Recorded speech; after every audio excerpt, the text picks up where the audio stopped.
How a Glock works. Before we follow the firing cycle, let's quickly identify the major components. The upper assembly consists of the slide, barrel, recoil spring assembly, and firing pin system. The lower assembly contains the frame, trigger mechanism, connector, locking block, and magazine release components.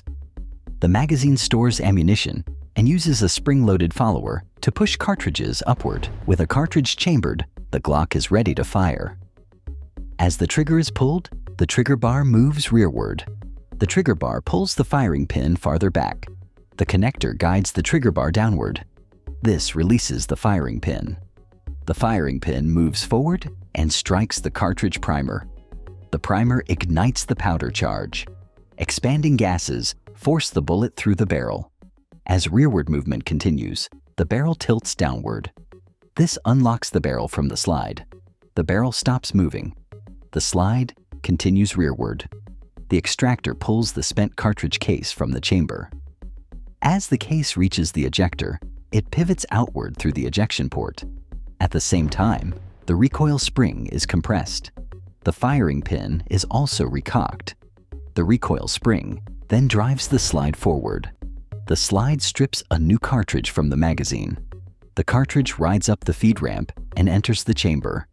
The barrel rises and locks into the slide. The cycle is complete.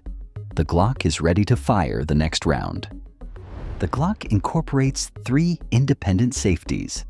The first is the trigger safety. The trigger cannot move rearward unless the center safety lever is pressed at the same time. The second is the firing pin safety. This spring-loaded plunger physically blocks the firing pin from moving forward. Only when the trigger bar pushes the plunger upward can the firing pin pass. The third is the drop safety.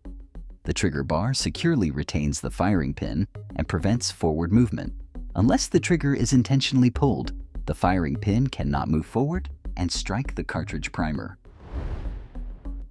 As the slide moves back, the hook in the connector is forced inward. This allows the trigger bar to move upward.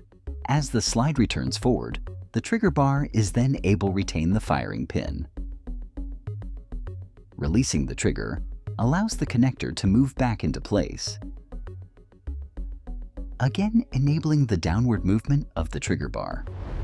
Cartridges are fed into the firearm via a spring inside the magazine. When the final cartridge has been ejected, the magazine follower forces the slide lock lever up and locks the slide back when the magazine is empty.